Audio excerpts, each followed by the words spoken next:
Bismillahirrahmanirrahim. Assalamualaikum warahmatullahi wabarakatuh. Alhamdulillah kita sahabat-sahabat setanah air dan sebangsa tanah air Nusantara Indonesia Raya. Terima kasih bisa hadir di Icon Talk. Bagi yang baru kenal Icon Talk, ini adalah kita diskusi, sharing, ya, belajar bareng bersama komunitas ICEP atau International Community EFT atau Emotion Freedom Technique Practitioner.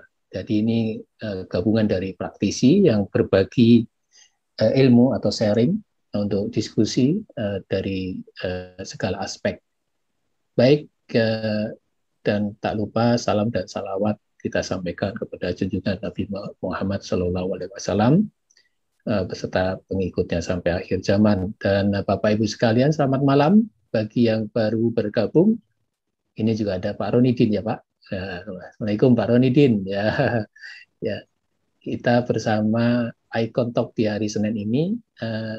Topik hari ini menarik banget karena ini dipakai untuk hampir setiap pembicara ya, ataupun kita bicara di publik ya. Terutama di masa pandemi ini kita kebanyakan mengisi ruang di Zoom. Nah ini teknik-teknik inilah yang nanti kita akan sampaikan yang disebut public speaking. Jadi karena public kan pasti ya umum ya, speaking bicara di depan umum. Karena tidak semua orang punya kemampuan yang bisa memahami tentang teknik ini. Nah, kali ini kita akan bersama Dr. Erni Hermajanti, CET, atau beliau itu trainer EFT dan magister kesehatan. Beliau saat ini berusia 70-an satu, kalau tidak salah 70-an, tapi masih bisa berbagi sama kita. Alhamdulillah, luar biasa beliau. Beliau adalah dosen Fakultas Kedokteran Universitas Tarumanegara. Di tengah-tengah beliau juga mengkaji segala aspek sosial ataupun yang tren di kehidupan ini. Baik, kali ini kami persilahkan 1,5 jam untuk mengisi ruang Icon Talks kali ini di hari Senin tanggal 9 Agustus ya, satu hari sebelum 1 Muharram. Terima kasih, kami persilahkan Dr. Erni untuk memulai. Silakan. Ya, selamat malam. Mungkin gimana ya, sebentar. Ya, selamat malam teman-teman sekalian. Assalamualaikum warahmatullahi wabarakatuh. Waalaikumsalam. Ya, pada malam hari ini saya diminta untuk bicara yang sebetulnya ini saya meneruskan apa yang sudah dibicarakan oleh Pak Edi Iskandar sebetulnya.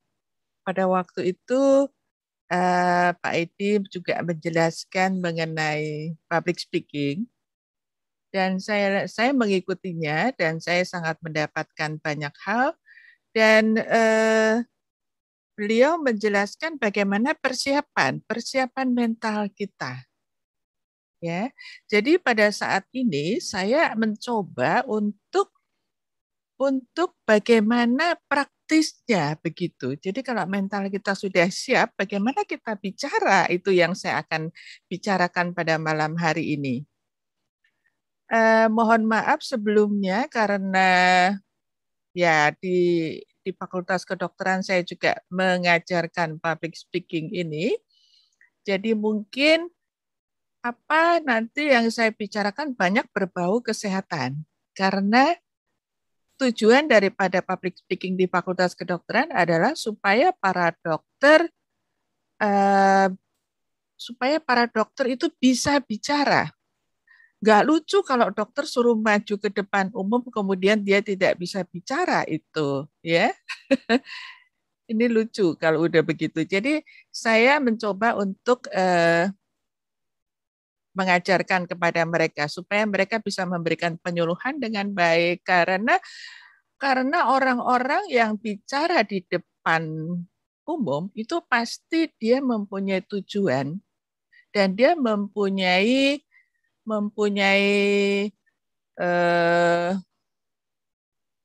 setidaknya mempunyai suatu kedudukan yang bisa dipercaya begitu, ya. Jadi bolehkah saya share screen ya, Pak Agus? Silakan, Dok. Mungkin saya bisa ya share screen. Bisa. Nah, sudah jadi admin. Oke. Co-host ya. Ya, tunggu dulu.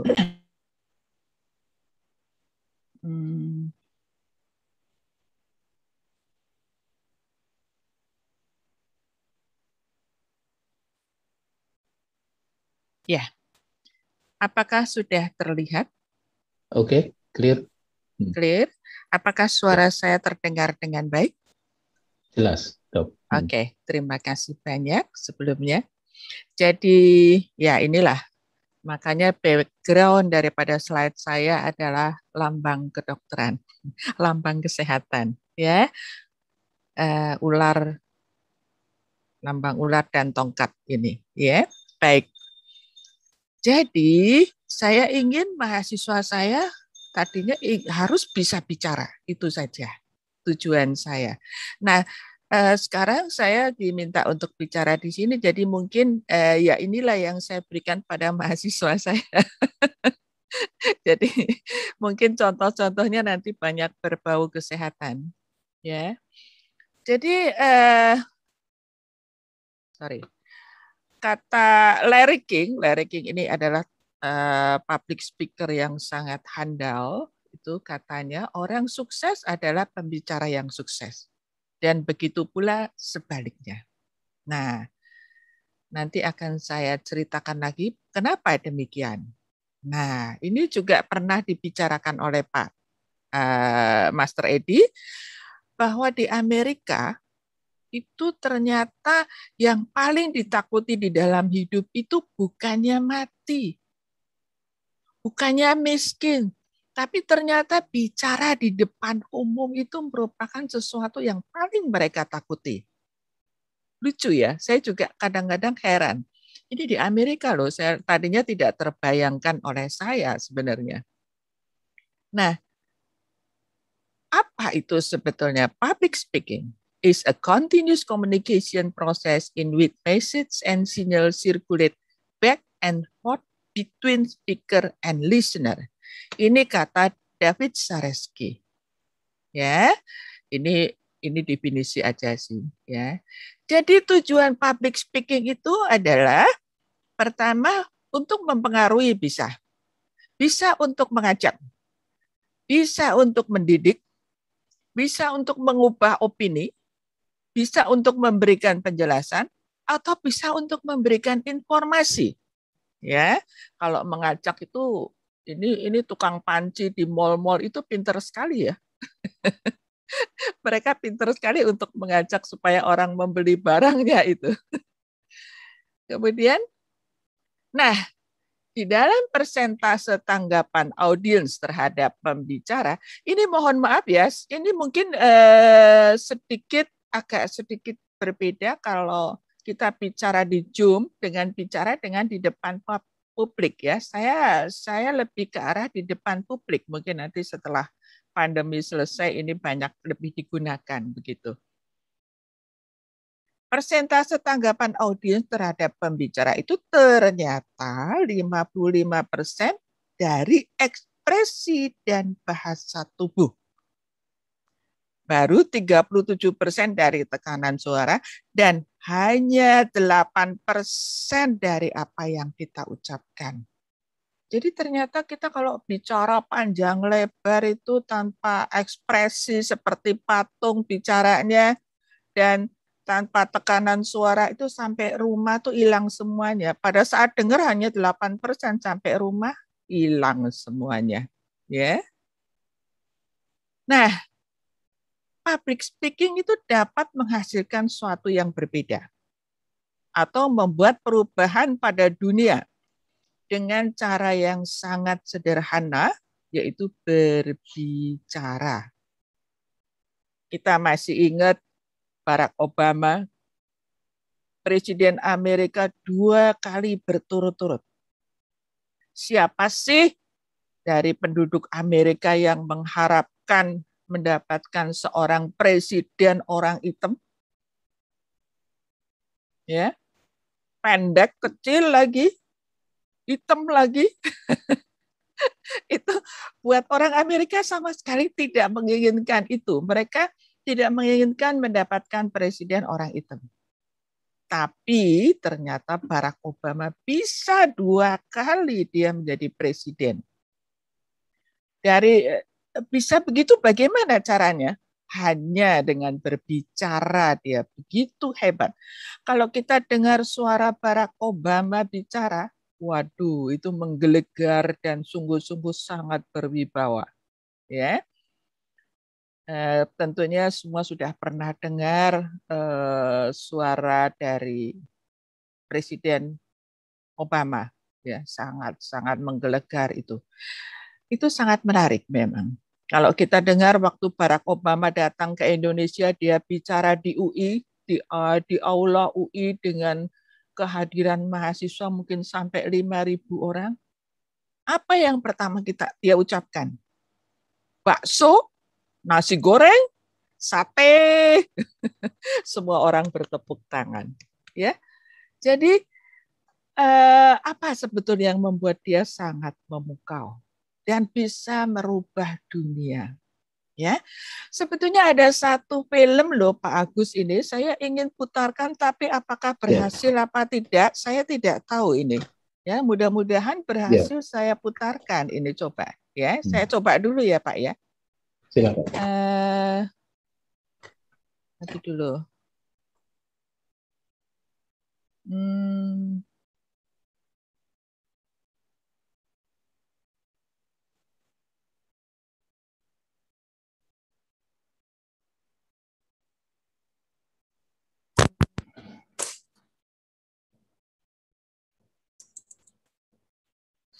Kalau suaranya nggak kedengaran, tolong bilang ya Pak ya. Ya. Tunggu dulu.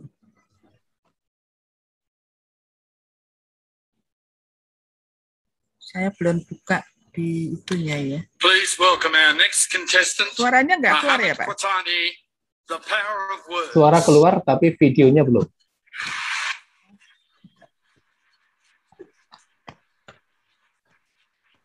Videonya sudah?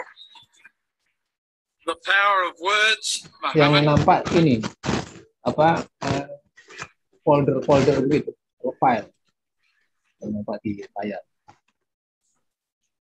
Gimana caranya ya Pak? Saya nggak ngerti. Diklik double ya, diklik double. Klik double. What? Ibu keluar dulu Bu, ininya. Keluar dulu. Enggak, Ibu di centrangnya di stop dulu. Keluar dulu Bu, keluar. Apanya Pak? Ibu keluar dulu karena yang terpampang itu ininya, file-file di komputer ya. Jadi saya harus gimana? Keluar dulu, centang keluar dulu, dinyalakan dulu videonya tanpa di share screen dulu. Tanpa di share screen dulu, saya stop. Ini dulu. saya keluar dulu, stop dulu. Baik, dikeluarkan dulu Bu, terus nanti di stop. Videonya diklik double, dikeluarkan dulu, ada gambarnya nanti di laptopnya Ibu. Sudah muncul belum? Sudah muncul? Belum, enggak. Saya belum ini. Enggak di share screen dulu maksudnya. Jangan dulu. Dikeluarkan dulu video. Sebentar. Jadi nampak layar, nanti di stop aja. Nanti baru masuk share screen Ibu.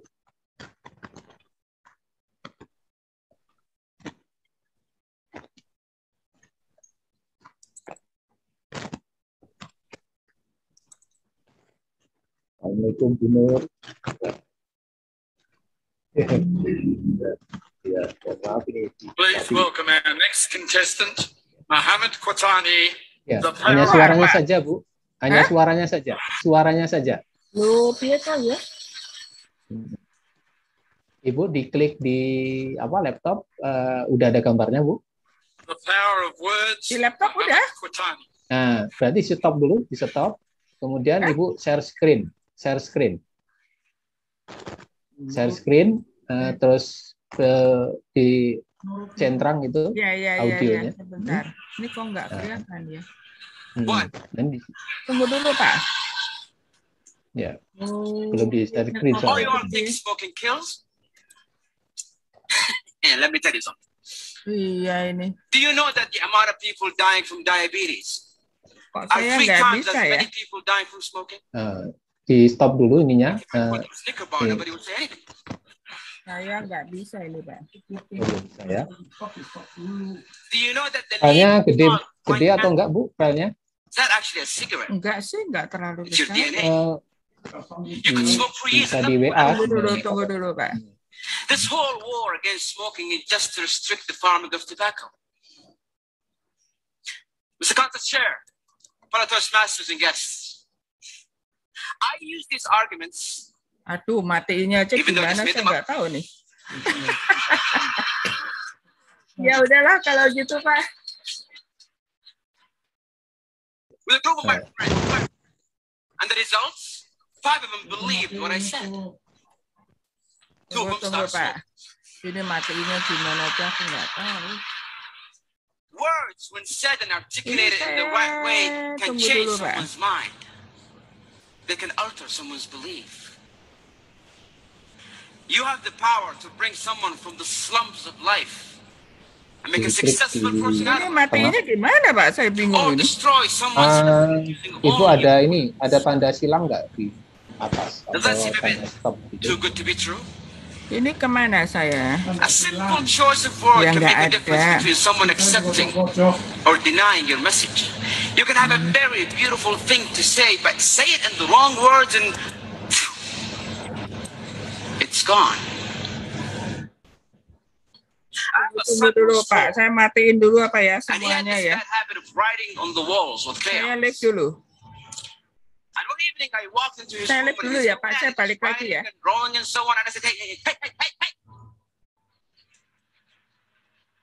Silahkan, Bu. Ya.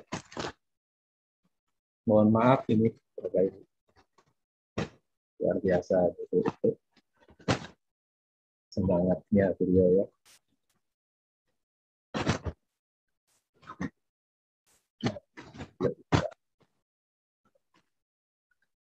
Ini benar gimana, Bu? Udah bisa dibuka. Iya. Sambil nunggu. Alhamdulillah. Alhamdulillah bagus. Iya. Sehat selalu.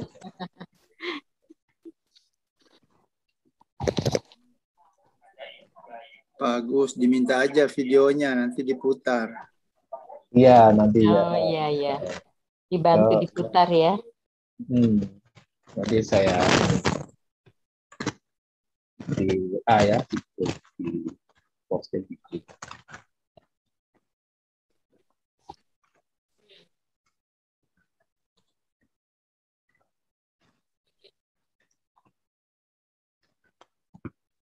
Bapak Ibu sekalian, masih stay tune ya. Kita masih menunggu dari Bu Erni, Dr. Erni.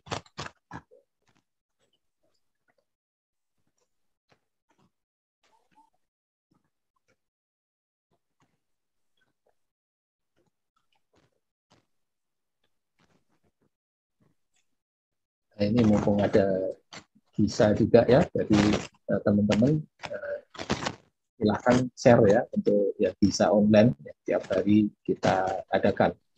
Jadi tolong untuk teman-teman untuk share di grup untuk membantu agar bisa banyak manfaat nanti. Baik, Bu Erni silahkan. Ini sudah. Iya. Sudah. Mohon maaf ada gangguan.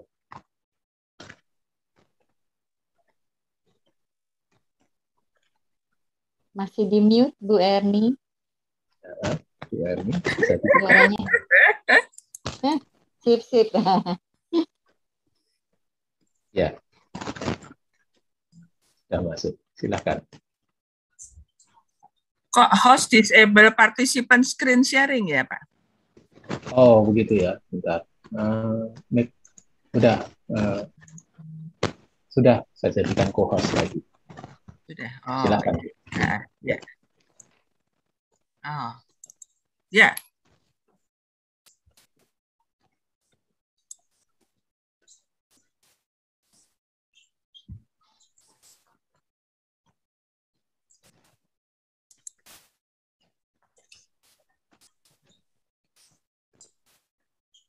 Oh, nggak bisa jalan.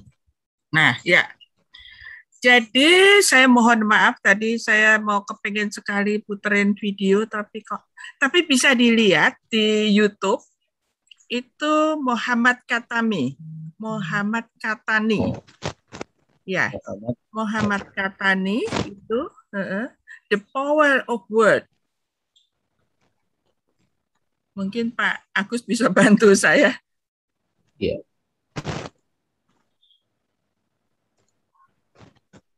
Baik, sebentar. Muhammad Katani. Muhammad Katani The Power of Word, tapi yang ada teksnya, Pak. The Power of Word. Mungkin Pak Agus bisa bantu saya share ke ini aja. Ya. Itu bagus sekali itu film. Oh, ini 11 menit ini ya. Ya. Itu macam The Power of Words.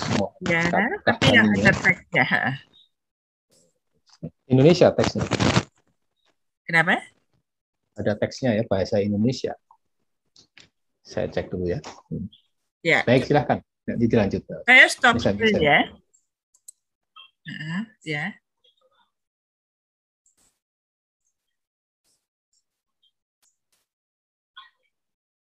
Tiap kali saya tuh nggak pernah berhasil ini.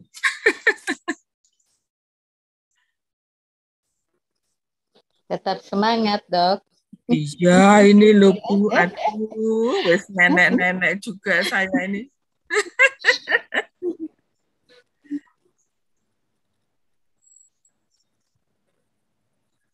Mudah-mudahan Pak Agus bisa ini.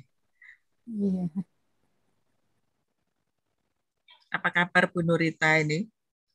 Alhamdulillah, sehat, sukses, bahagia. Tambah cantik aja Ibu. Lagi semangat, lagi semangat. Lagi semangat ya, oke.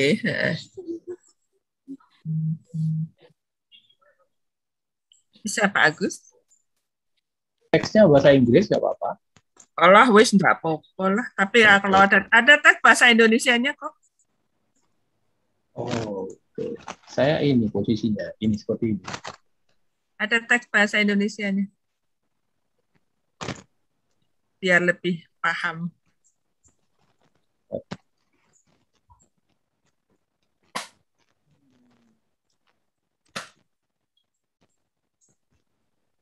Kelihatan, Bu? Ya, kelihatan udah.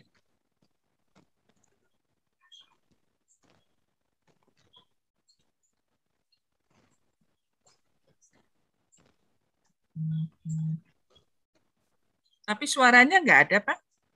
Oh, suaranya nggak ada. Sebentar ya, saya cek. Ada suaranya, Bu?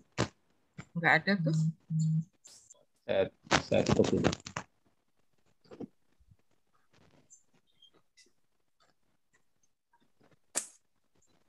Are 3 times as many people dying from smoking? Nggak kuat suaranya.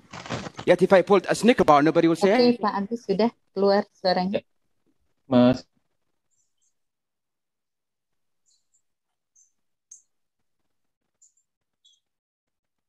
It's your DNA. You could smoke for years and nothing will ever happen to you.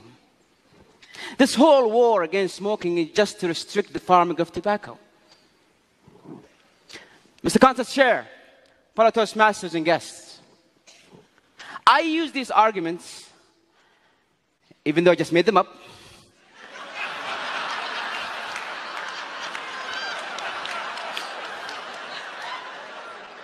with a group of my friends. And the results, 5 of them believed what I said. 2 of them started smoking. Words, when said and articulated in the right way, can change someone's mind. They can alter someone's belief. You have the power to bring someone from the slums of life and make a successful person out of them. Or destroy someone's happiness using only your words. Does that seem a bit too good to be true?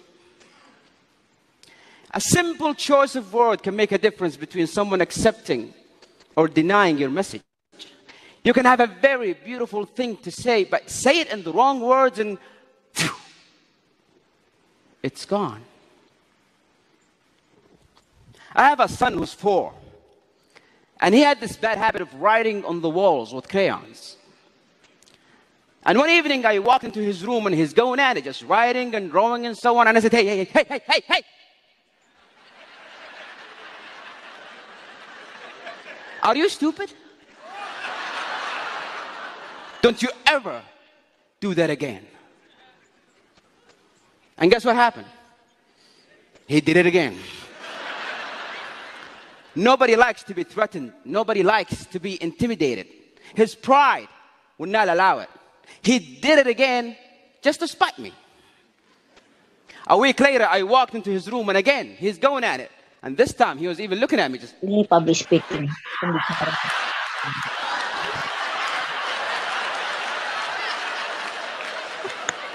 Sudah ada duitnya nggak sayang, Bu? I came down and said, sweetie, come here. Enggak. Belum nyala. Don't do that. You're a big boy now. And he never did it again. Because his pride wants him to be the big boy. Have you ever wondered why nobody cares about global warming, even though it's a very serious issue? It could kill all of us. Because when you go home and you flip on the TV and you see a scientist trying to talk about global warming, it goes something like this. Ini menggambarkan profesor kalau bicara. Ladies and gentlemen, as you can see from the graphs here, the statistics for 2014, it shows the water level is rising. This table shows that the monodiaxic level on the third ozone layer is in a very alarming position.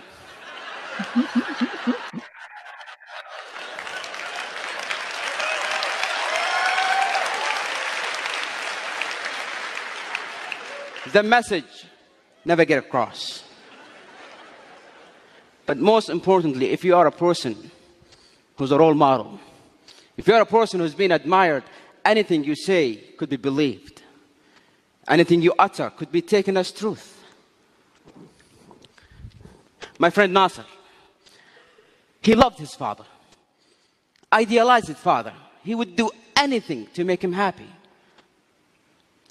But his father was the kind of person who's not easy to impress. And year after year, Nasser tried, and his father was like, yeah. First year in college, Nasser got straight A's. And he thought to himself, this is it. This is what will finally make my dad proud. He picked up the phone. He called his dad. Dad, I got straight A's. Are you proud? Please tell me you're proud, Father. Yeah, listen, son, I'll have to call you back. I'm busy. I'm busy was the single sentence that broke the camel's back. And he started drinking, doing drugs, hanging out with the wrong crowd. And I said, why? Why are you throwing your life away? If the one person in the world that I care about the most doesn't care, then why should I? And one evening I got the phone call. Nasser's in the emergency room, drug overdose. I rushed to that hospital. I saw him on that bed, and I saw that machine go beep, beep, beep. And I saw doctors try to bring him back to life. Clear! Clear! Clear! It's clear that a single word could have saved this life. Words have power. Words are power. Words could be your power. You can change a life, inspire a nation, and make this world a beautiful place. Isn't that what we all wanted? Isn't that what we are all in this hall? Your mouth can spit venom, or it can mend a broken soul. Ladies and gentlemen, let that be our goal. Council Chair.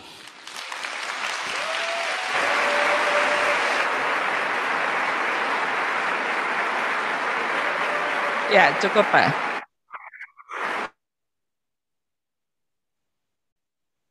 Ya, saya kembali lagi.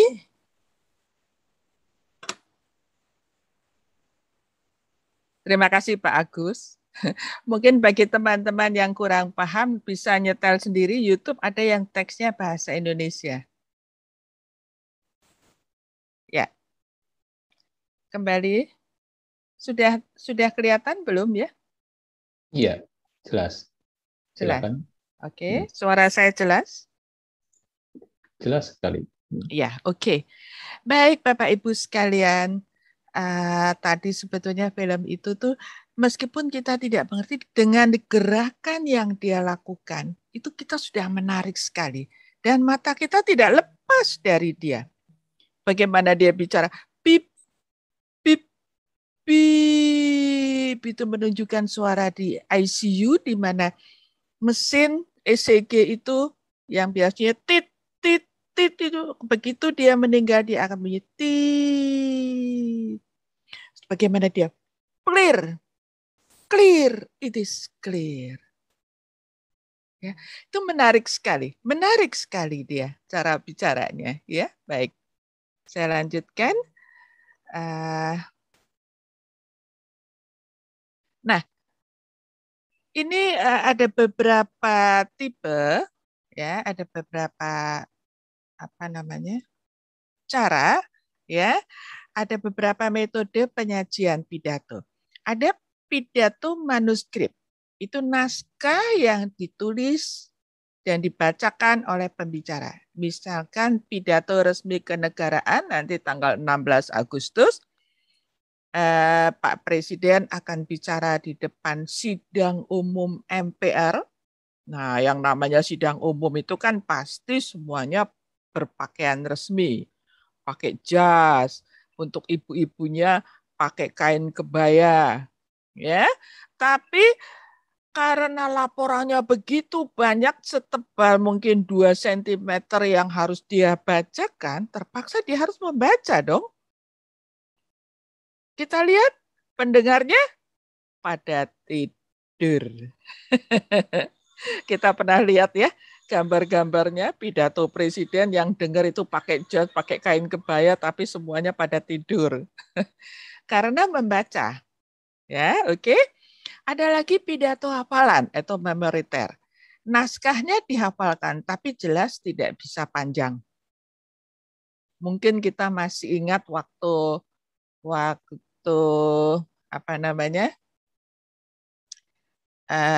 debat Cagup DKI. Itu waktu itu 3, Pak Anies, Pak Ahok, satu lagi Pak AHY. Itu pada waktu karena Pak AHY yang paling tidak berpengalaman dia. Jadi pada waktu dia maju, dia hafalkan. Semua orang bicara, wow, itu sih hafalan gitu. Nah, kemudian ada lagi pidato ekstemporer, menjabarkan kerangka. Ini yang paling sering digunakan oleh para pembicara profesional. Naskah hanya ditulis garis besarnya dan poin-poin pendukungnya. Kita lihat banyak pembicara yang membawa hanya kertas-kertas sebesar kartu nama lebih besar sedikit begitu, yang dia balik, ada beberapa yang dia bawa. Atau kita lihat para presenter juga begitu, ya. Nah, itu apa sih sebetulnya yang ada di dalam kertas-kertas itu? Itu hanya poin-poinnya saja. Sehingga si pembicara tidak lupa. Oh iya, kalau aku habis bicara A, kemudian berikutnya yang B, berikutnya yang C. Jadi tidak bolak-balik. Begitu, ya.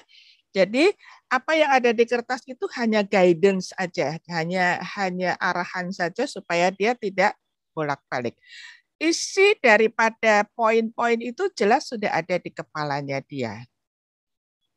Kemudian ada pidato impromptu. Nah, ini namanya pidato secara spontan, tidak menyiapkan naskah, ide gagasan secara spontan, tidak ada persiapan khusus. Jadi biasanya ini namanya pidato todongan. Ya. Jadi orang tiba-tiba ditodong untuk bicara di depan umum. Misalnya, wow, hari ini ada Ibu Nurita. Bukan main dia, silakan Bu Nurita maju ke depan untuk bicara.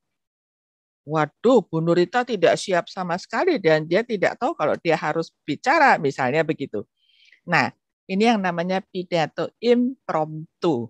Ya, oke. Nanti kita akan bicara bagaimana caranya kalau kita ditodong supaya kita juga fasih untuk bicara di depan umum. Ya. Nah, jenis pidato berdasarkan tujuan. Ada pidato yang informatif, itu menyampaikan informasi agar audiens tahu.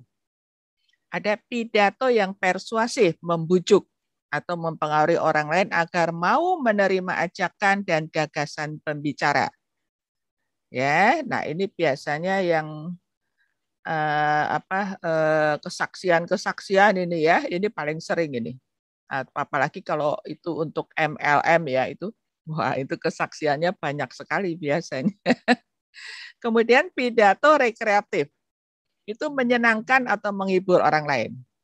Contohnya stand up comedy. Ya, ini pidato rekreatif. Nah, sekarang yang penting adalah jangan takut menghadapi pendengar.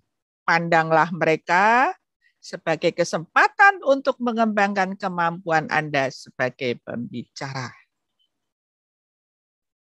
Pandang mereka. Mereka itu juga manusia loh, bukan harimau yang kita mesti takut ya. Nah, mereka itu adalah manusia juga. Ini kata Casson ya. Nah, kemudian modal dasar. Tentunya tidak ada orang yang tiba-tiba mendadak menjadi public speaker handal tanpa perlu usaha dan latihan. Ya, semua butuh proses, semua butuh usaha dan latihan. Semua serta pengetahuan tentang public speaking. Tidak ada yang lahir terus jadi pembicara handal, itu enggak ada. Semuanya harus butuh proses ya. Yang perlu dimiliki oleh seorang public speaker itu apa sih? Ada 3. Inner power, penguasaan suara yang menarik perhatian audiens, penguasaan gestur. Ya, gestur itu adalah gerakan-gerakan tubuh. Kita bicarakan satu-satu. Inner power apa itu? Pembicara adalah pembelajar. Bersikap dan berpikiran terbuka. Jadi harus rajin belajar supaya pengetahuannya banyak, sehingga kalau ditanya, dia bisa menjawab dengan baik. Pembicara adalah penyampai nilai, menularkan nilai positif kepada orang lain di sekitarnya. Nilai positif itu apa sih ya? Nah, kalau kita masuk ruangan, kita sudah senyum, kita menganggukkan, ramah, ya, itu sudah merupakan suatu nilai-nilai positif. Ada lagi yang biasa orang selalu mengatakan, apa kabar Bapak Ibu? Luar biasa. Itu sebetulnya untuk menularkan nilai positif. Ya. Kemudian pembicara adalah pemberi. Jadi memberikan informasi, pesan, semangat, ide, dan gagasan. Dan nggak boleh pelit. Seorang pembicara tuh nggak boleh pelit ilmu. Ya, itu adalah syarat inner power. Pembicara adalah seorang yang peduli. Kepedulian menjawab kebutuhan audiens melalui apa yang dikatakannya, berguna bagi orang lain dan membangun mereka. Ya. Terus apa ini? Wow. Ya. Ini ketutupan. Nah, Bagaimana kita suara yang menarik ya. Cobalah mendengarkan suara Anda sendiri ketika berbicara tanpa pengeras suara dan ketika berbicara dengan pengeras suara.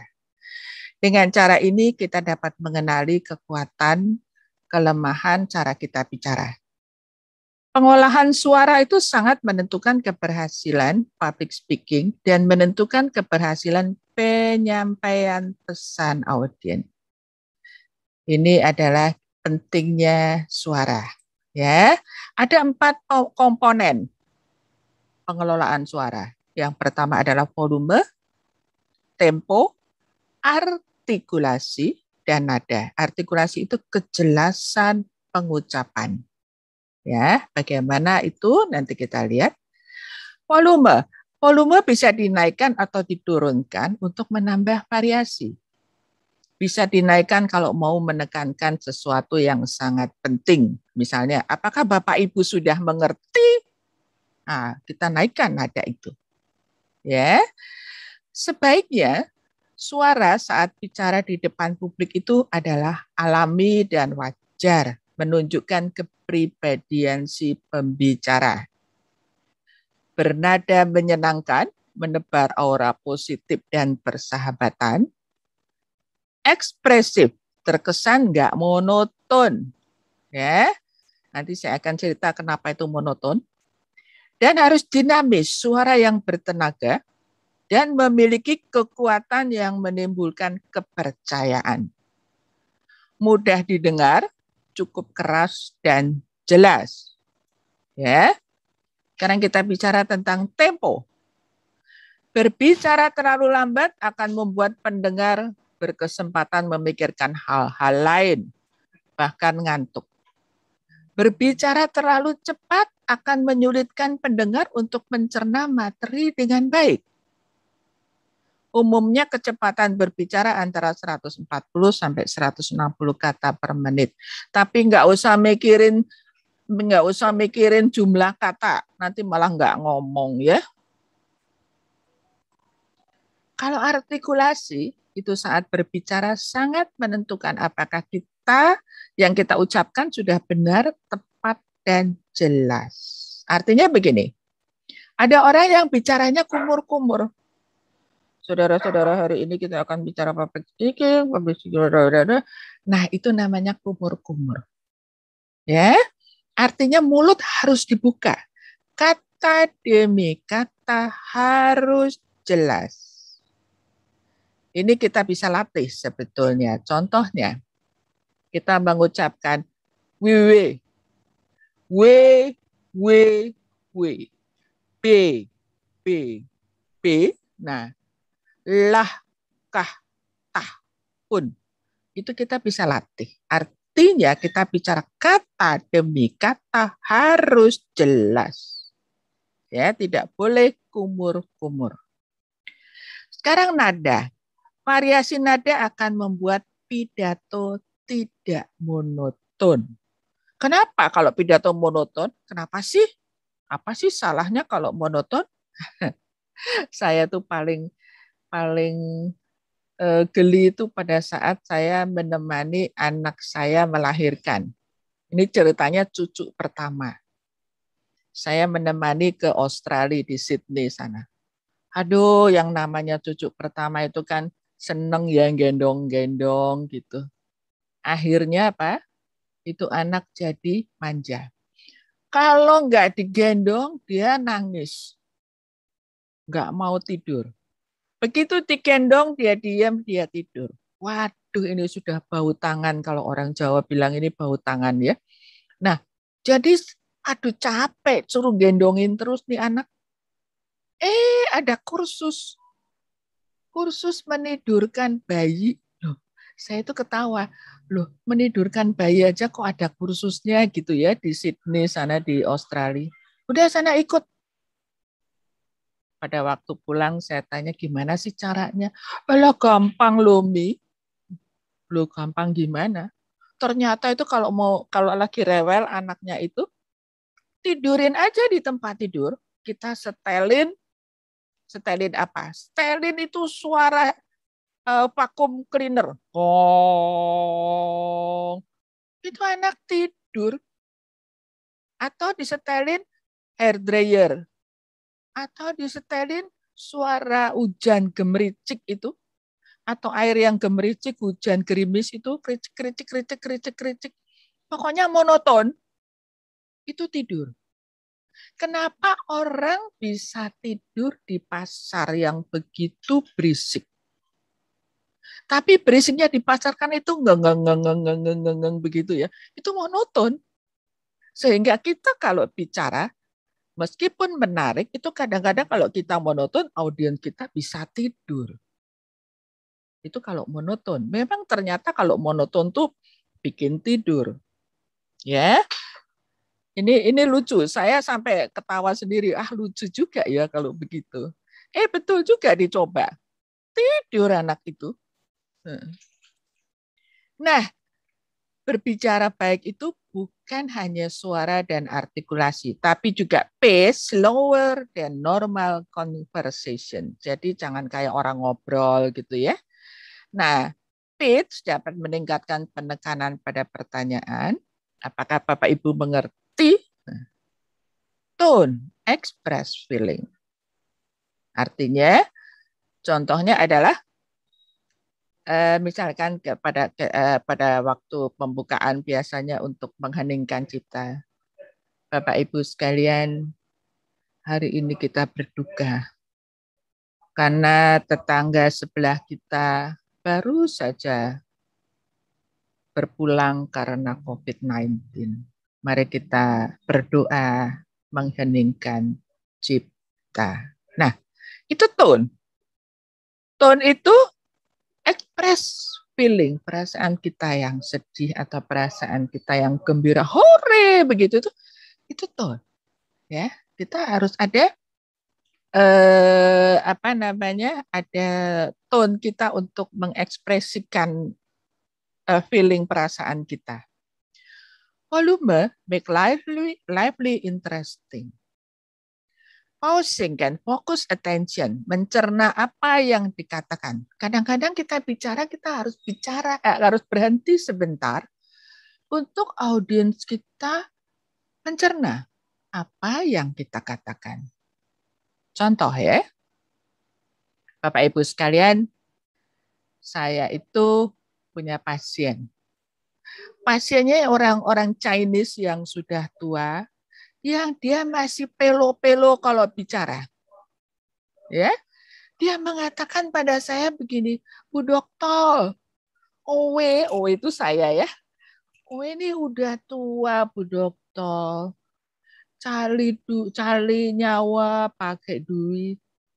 Dulu Owe masih muda, cari duit pakai nyawa. Kita berhenti sebentar. Betul nggak Bapak Ibu? Sudah tua, cari nyawa pakai duit. Waktu muda cari duit pakai nyawa. Betul? Betul nggak Bapak Ibu? Pada saat itu kita perlu berhenti sebentar supaya audiens kita mencerna. Kalau kita cepat-cepat, itu akan hilang momen itu. Ya, jadi kita harus berhenti sebentar, oke? Nah, penguasaan gestur meliputi cara berdiri, cara membungkukkan badan, gerakan tangan, mata, serta ekspresi wajah. Ini menentukan 55% keberhasilan dalam public speaking. Pembicara harus bisa mengirimkan pesan percaya diri untuk dapat tanggapan positif dari audiens. Kalau pembicaranya nggak percaya diri, gimana yang dengerin ya? Pasti tidak percaya juga. Ini contoh yang paling baik adalah Bu Nurita ini. Bu Nurita kalau ngomong itu percaya dirinya bukan main. Sehingga orang yang mendengarkan langsung, ya percaya begitu. Ya. Nah, ini contoh Bu Nurita ini. Nah,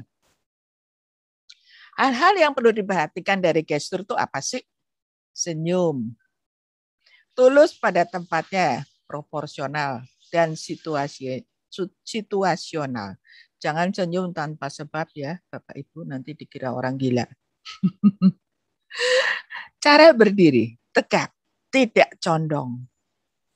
Kontak mata, jangan fokus pada satu sisi saja atau pada satu orang saja. Orang lain nanti akan sakit hati. Kadang-kadang orang bicara tuh ngadepnya ke kanan, terus yang kiri sakit hati. Ya, atau ke kiri, terus yang kanan sakit hati, dan sebagainya. Ya. Ekspresi, mata, alis, mulut, tangan tuh jangan dibuat-buat atau berlebihan. Kemudian cara berpakaian, sederhana, serasi, dan sopan. Ya, artinya begini. Seandainya Bapak Ibu sekalian, saya bicara di depan Bapak Ibu, kemudian saya udah nenek-nenek ya, usia saya tadi Pak Agus sudah bilang, usia saya sudah 71 tahun, kemudian saya pakai rok mini.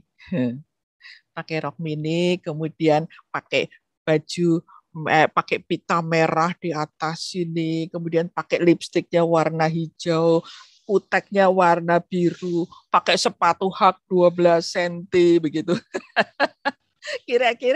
Kira-kira audiens yang mendengarkan saya itu mendengarkan nggak sih? Pasti tidak. Dia kerjanya hanya dia lihat dari ke bawah sampai ke atas. Waduh, gila banget ini orang ya. Nggak tahu diri banget ini, udah nenek-nenek pakai rok mini dan sebagainya ya. Nah, ini adalah cara berpakaian.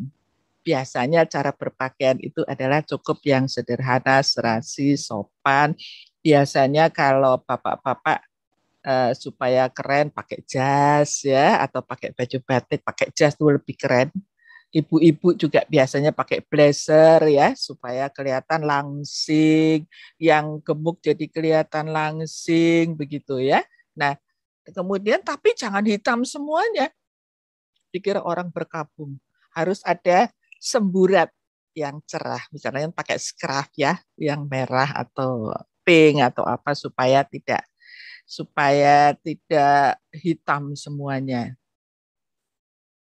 Kemudian kita masuk pada teknik persiapan. Sehebat apapun bakat dan pengalaman Anda yang Anda miliki, persiapan menyumbang 90% dari keberhasilan Anda. Jika memiliki 8 jam untuk merobohkan pohon, saya akan menghabiskan 6 jam untuk mengasah kapak. Ini kata Abraham Lincoln. Fail to prepare is prepare to fail. Ingat selalu. Fail to prepare is prepare to fail. Jadi saya selalu tekankan pada mahasiswa saya. Karena kalau mau ujian nggak prepare ya dia pasti fail lah. Ya. Hal-hal yang perlu diperhatikan. Mengenali audiens. Usia, gender, suku, budaya, dan bangsa. Ya, nah ini selalu saya tekankan pada mahasiswa saya. Biasanya Anda nanti yang Anda hadapi ini adalah suku Sunda misalnya. Nah, apa yang harus dia perbuat? Nah, sebelum Anda mulai bicara, Anda harus tahu dulu audiens ini orang mana. Usianya berapa, laki atau perempuan, suku, budaya, dan bangsa. Itu Anda harus tanyakan. Karena biasanya orang kalau kita ketemu, biasanya ini saya orang Jawa ya. Saya kalau ketemu orang Jawa biasanya saya langsung bicara bahasa Jawa, langsung lebih akrab. Nah, ini juga begitu. Kenapa tadi saya cerita Barack Obama bicara di depan mahasiswa UI, dia pertama kali hanya bicara bakso, sate, nasi goreng, dia sudah ditepuki habis.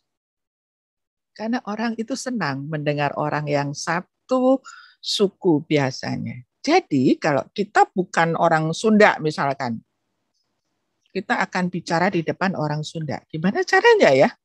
Nah, sebelum mulai, kita akan tanya dulu sama panitia. Bu, kalau ngomong apa kabar, apa sih bahasa Sundanya? Kumaha, damang, Itu cengkoknya juga harus dipelajari, nggak boleh enggak. Jangan kumaha damang, nggak bisa begitu. Kumaha damang, nah itu harus tahu cengkoknya. Kemudian biasanya selamat pagi, selamat siang, apa kabar, terima kasih. Cukup 4 kata saja. Ya, 4 kata saja. Itu harus dipelajari. Ya, supaya orang yang mendengarkan itu merasa, oh ini senang begitu ya mendengar orang yang dengan bahasa daerahnya itu mereka akan jauh lebih senang. Kemudian memilih dan menentukan topik. Sesuai dengan latar belakang pengetahuan pembicara, audiens menarik sesuai waktu situasi dan jelas lingkup batasannya. Begini ceritanya. Jadi menentukan topik itu jelas yang harus sesuai dengan audiens kita dan berguna untuk mereka. Kemudian merumuskan judul. Singkat, relevan, dan provokatif. Ya. Kadang-kadang kita bikin judul itu, contoh aja ya, kalau saya ngajarin mahasiswa saya itu, misalkan kita bikin seminar anemia pada ibu hamil. Jelas sasarannya ibu hamil kan? Tapi emangnya semua ibu hamil tuh tahu anemia itu apaan sih? Ngapain dengerin? Mendingan aku masak aja buat anakku gitu ya. Nah, coba kalau judulnya kita ganti. Kiat cantik dan bugar semasa hamil. Wow. Orang hamil memangnya merasa dirinya cantik? Enggak kan ya? Bawa tambur kemana-mana, jalannya ngegol-ngegol, males dandan, enggak cantik kan? Wah, suami bisa-bisa ke tempat tetangga terus nih. Nah, supaya semua ibu hamil juga kepengen cantik. Jadi dia akan datang. Padahal isinya ngomongnya sama nggak? Sama. Emangnya orang anemi pucet itu cantik ya? Enggak lah. Ya. Jadi bagaimana kita pintar-pintar membuat judul. Sekarang menentukan tujuannya. Kita harus menentukan tujuan dulu. Kita mau hanya memberikan informasi, atau mau menghibur, atau menyentuh emosi, dan sebagainya. Atau memotivasi. Ya, kita harus tentukan dulu sebelumnya. Kemudian persiapkan alat. Apa itu? Ada mimbar, ada mikrofon, whiteboard, flip chart, OHP, LCD, dan sebagainya. Nah, sekarang teknik penyusunan. Teknik penyusunnya itu sebetulnya singkat. Kita akan mulai dengan pendahuluan. Cukup 3 menit. 3 menit pertama adalah menit yang rawan. Saat ini harus mendapat kesan positif dan perhatian dari audiens. Kalau pada instansi pemerintahan biasanya dibuka dengan sapaan kepada orang-orang penting dan pejabat pemerintah dengan menyebut satu persatu kepada yang terhormat Bapak Presiden Joko Widodo, kepada yang terhormat Wakil Presiden siapa, pada yang terhormat siapa, gubernur, kepada yang terhormat siapa. Itu setengah jam cuman yang terhormat. Orang bosan nggak sih dengar begitu? Sangat bosan. Biasanya tapi dalam perkembangan kini dapat dibuka dengan lebih menarik. Ya, misalnya cerita yang membangkitkan inspirasi dan motivasi, bisa pengalaman pribadi, pengalaman orang lain, yang sering berpidato, dan lain-lain.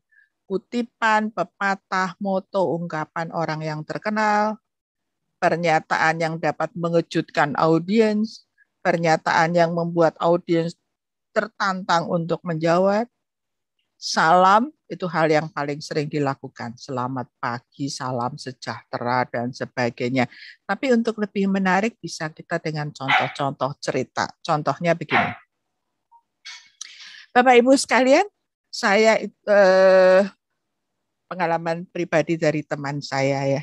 Saya punya teman. Teman ini cerita sama saya. Hai Erni, kamu tahu nggak, dulu waktu saya muda, waktu saya kecil itu keluarga saya itu sangat miskin. Kalau saya 10 bersaudara, kalau makan telur satu itu didadar lebar-lebar pakai air, kemudian dipotong jadi 10.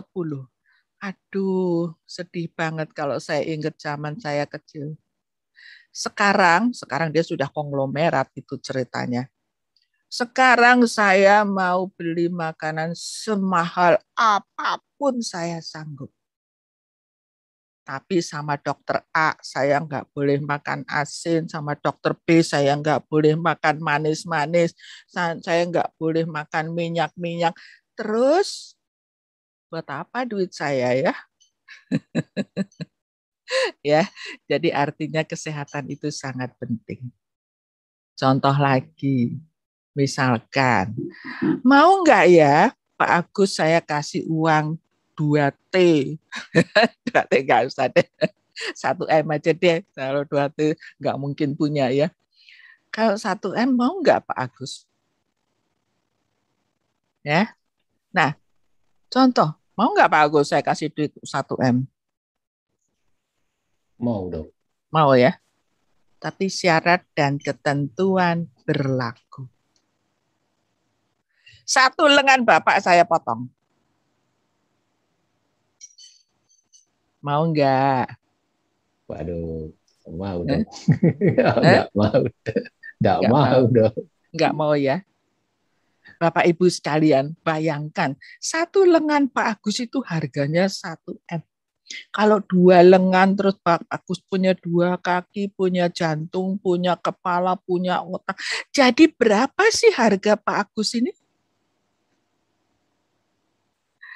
Tidak ternilai. Jadi Bapak Ibu sekalian, jagalah kesehatan Anda baik-baik. Karena onderdilnya nggak ada di toko. Ya, kalau ada yang rusak nggak ada di toko. Ya, jadi jagalah kesehatan baik-baik. Ya, itu salah satu contoh untuk menarik perhatian di awal. Ya, kita bisa buka begitu. Nah, contoh lagi misalkan pepatah. Sehat bukan segala-galanya, tapi tanpa kesehatan segala-galanya tidak ada artinya. Bayangkan kita punya uang 2T, tapi kita stroke. Kita jalannya diseret-seret kakinya, nggak bisa jalan benar. Mau? Tentunya tidak. Ya, jadi kesehatan bukan segala-galanya, tapi tanpa kesehatan segala-galanya tidak ada artinya. Ya, atau contoh lagi, supaya audiens kita ikut berpartisipasi bicara supaya suasananya rame. Gimana caranya? Ya kita pancing dengan pertanyaan. Contoh, tanda-tanda penuaan itu kata guru saya itu seorang profesor, katanya 8B. 8B. B apa ya? Coba dari atas kepala. Ayo, B pertama apa? Yang bisa jawab buka. Botak. Biasanya jawabnya tuh macam-macam. Ya. Terus kita turun 1 senti. Otak kita makin tua makin B-nya apa? Jangan bilang bodoh ya, nanti ngatain saya bodoh loh. B-nya apa? Bolot. Baca koran 1 jam nggak dibalik-balik, kita lihat ya elah lagi ngorok gitu ya. Nah, terus mata kita makin burem karena katarak. Kuping makin budek. Mulut, ayo mulut apa? Mulut makin, jangan bilang bau ya. Bawel atau bisu. Orang makin tua itu makin bawel atau makin bisu? Ada orang tua yang betul-betul dia depresi, diam. Ya, itu. Terus perut kita makin buncit. Bolak-balik ke WC makin geser. Itu kita tarik supaya audiens kita menjawab, supaya rame situasinya sehingga menarik ya. Nah, Bapak Ibu hitung aja sudah berapa B ya kita. Makin banyak B-nya kita makin tua gitu ya ceritanya. Nah, kita bisa pancing begitu di awal supaya suasananya menjadi lebih hangat, lebih rame. Setelah itu kita makin dekat dengan mereka. Baru kita masuk pada isi. Kita baru dari pendahuluan kita masuk pada isi. Nah, isi itu dibagi 3, essential, necessary, and desirable.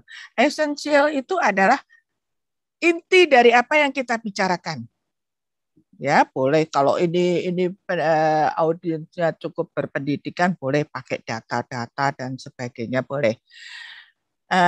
Kalau yang necessary itu materi sekunder untuk mendukung dan menunjang agar lebih menarik, dapat diterima dengan lebih mudah. Misalnya cuplikan peristiwa yang mendukung materi itu. Contohnya adalah contoh-contoh yang berkaitan dengan isi esensial itu. Ya.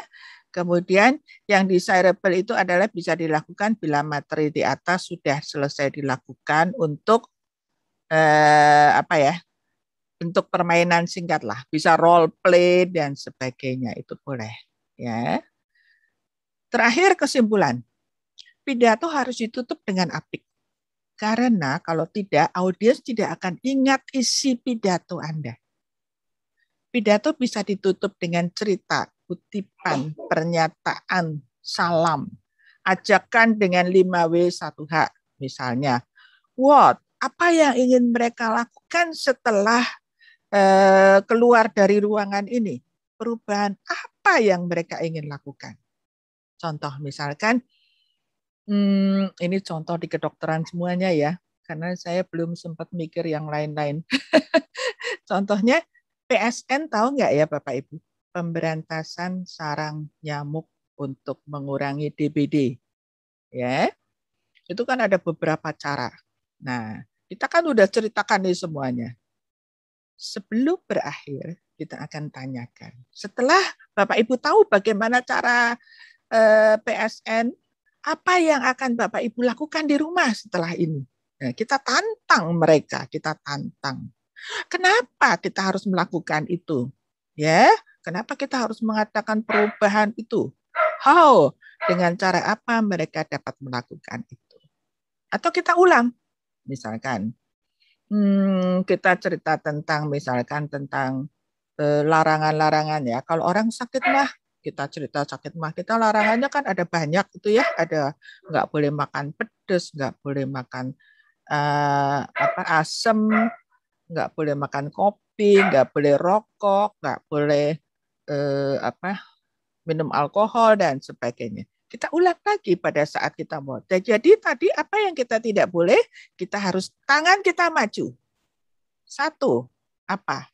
2, apa? 3, apa? Supaya nanti sampai di rumah, audiens ingat semuanya. Di luar kepala ingat apa yang harus dia lakukan. Ya, itu. Nah, kemudian itu tadi udah kesimpulan. Jadi isinya cuma pendahuluan, isi sama kesimpulan. Sudah. Ya. Jadi kalau kita nanti ditodong untuk bicara, ya kita bilang cerita aja untuk pendahuluan. Isi tentunya kalau kita diminta tentunya sesuai dengan kepandaian kita. Jadi isi udah hafal di luar kepala. Ya, udah cerita aja isi. Kemudian kita tutup dengan baik, apik. Ya. Itu kalau kita ditodong mudah sekali sebetulnya. Ya, isinya pendahuluan, isi sama kesimpulan, sudah, nggak usah macam-macam. Ya. Nah, ini pengembangan topik. Cara kita mengembangkan topik apa yang kita bicarakan bisa dengan penjelasan, bisa dengan contoh. Dari tadi saya berusaha untuk memberikan contoh, ya, dengan analogi, dengan testimoni, dengan statistik, dengan pengulangan, menyebutkan kembali gagasan yang sama dengan kata-kata yang berbeda untuk mengingatkan kembali pada topik dan tujuan. Ya. Nah ini yang sering terjadi, demam panggung.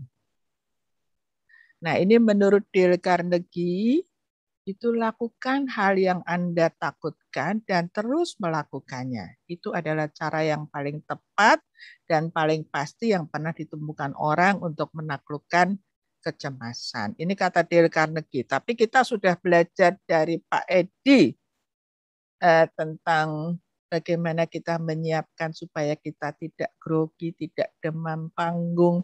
Itu kita sudah belajar. Ya, nanti kita akan lihat apa yang kita sudah pelajari. Nah, sekarang show time. Bagaimana perasaan Anda? Anda gugup? Anda takut? Anda tidak percaya diri? Rasa takut dan gugup itu wajar. Semua pembicara pasti mengalami itu. Ya. Nah, ini yang kita sudah belajar dari Pak Edi. Ya. Natap teknik. Masih ingat nggak? Siapa yang ikut? Mungkin nggak semuanya ikut ya.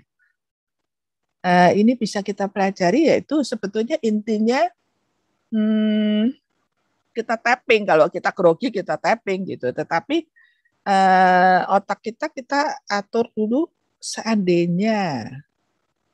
Biasanya nih ya, kalau menurut Anthony Robbins, itu ada dua hal yang manusia paling takut. Apa yang manusia paling takut? Yang pertama adalah gagal. Ya. Ini orang paling takut gagal. Kalau gagal saya gimana ya? Aduh, takut banget. Diketawain lah dan sebagainya ya.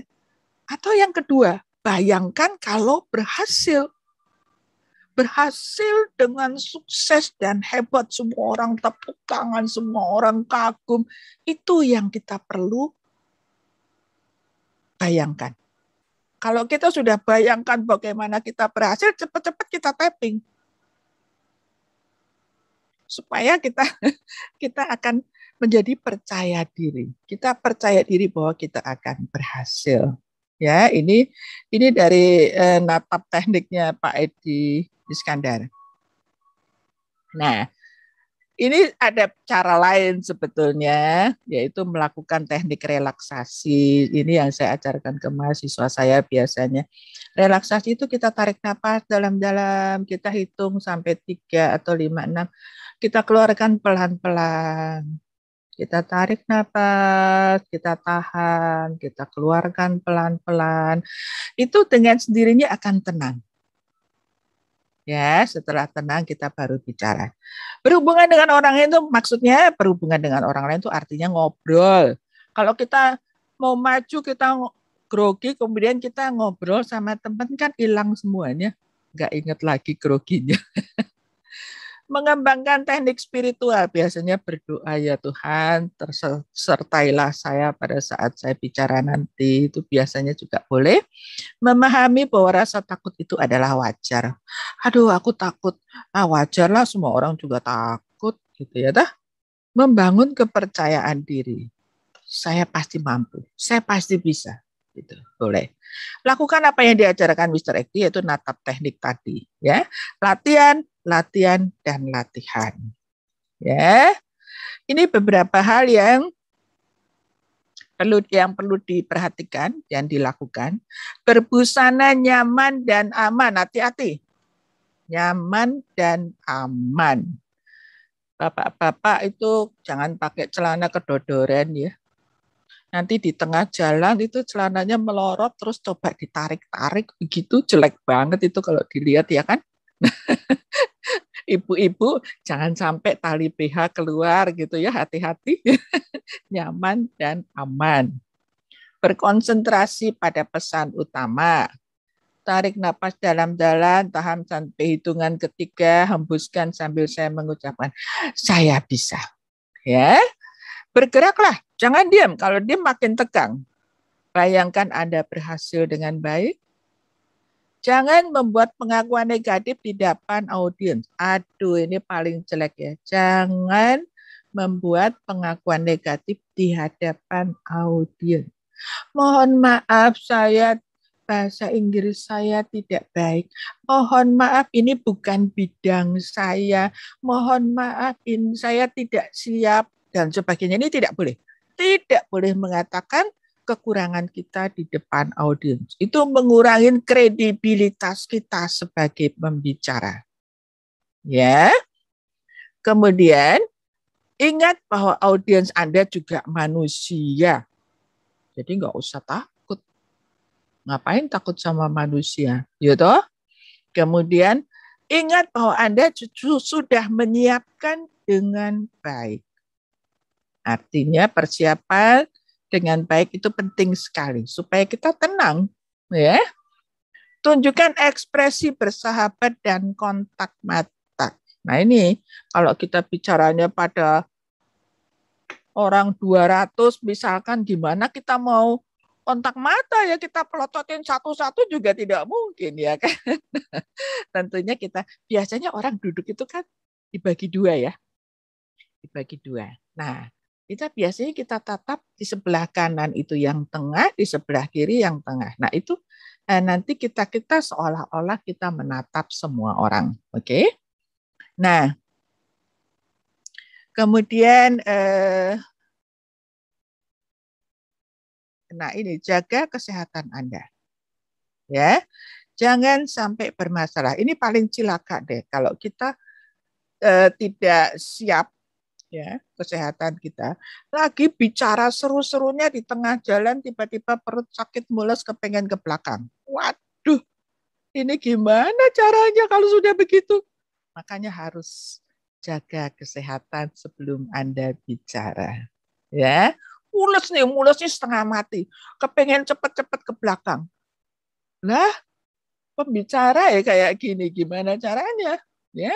Jadi nggak boleh, kita harus jaga kesehatan baik-baik.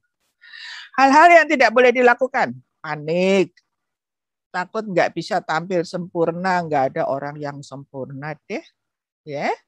Hindari kalimat apologi pengakuan negatif, memperlihatkan kegrogian Anda, ini juga nggak boleh. Kalau kita pakai pointer, ya. Kita kalau kita grogi nggak boleh dipanjer ya, nanti itu gambarannya bergetar begitu. Jadi kita pencet lepas lagi, pencet lepas lagi. Nah, jadi nggak kelihatan. Jangan mengkritik pembicara sebelum Anda.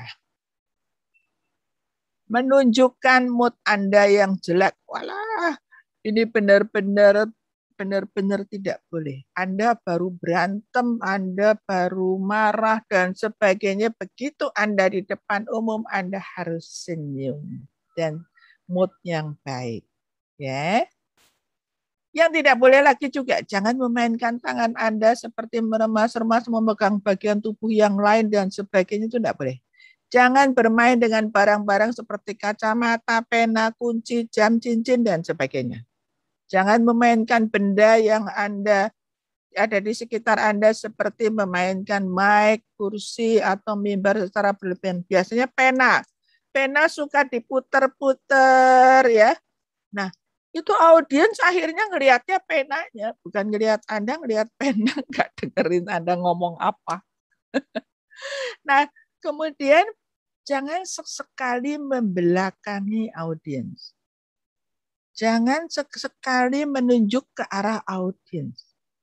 Ingat ya, kalau menunjuk audiens tangan satu, yang tiga ke arah kita loh. Ya. Dan ini sangat tidak enak dilihat. Ini adalah gaya instruksional. Ya. Ini pernah pengalaman pribadi. Saya ngomelin anak saya masih kecil, baru 5 tahun, saya ngomelinnya begini. Anak saya punya adik, dia ngomelin adiknya juga begini di depan mata saya. Aduh, ampun, saya loh, ini kok niru aku ya? Jadi aku kalau marah tuh kayak gitu tuh. Saya jadi malu sendiri. Ini tidak boleh ya, oke? Ayo praktek sekarang. Persiapan audiens. Siapakah audiens Anda? Harus Anda tahu. Usianya, kita ngomong sama orang tua, ngomong sama anak-anak kan beda ya toh. Kalau sama anak kecil kita bilang kita harus sehat. Gitu. Itu kita ngomong sama anak kecil begitu. Kalau ngomong sama orang tua ngomong begitu ya diketawain. Gender, kita harus tahu. Ngomong sama ibu-ibu, ngomong sama bapak-bapak beda loh. Ya, harus kita perhatikan itu beda banget. Pekerjaan mayoritas dari audiens kita tuh apa? Supaya kita dapat memberikan contoh sesuai dengan pekerjaan mereka sehingga mereka bisa memahaminya dengan baik. Suku, bahasa, latar belakang pendidikan ini harus tahu sehingga kita bicaranya bisa kita atur. Oke.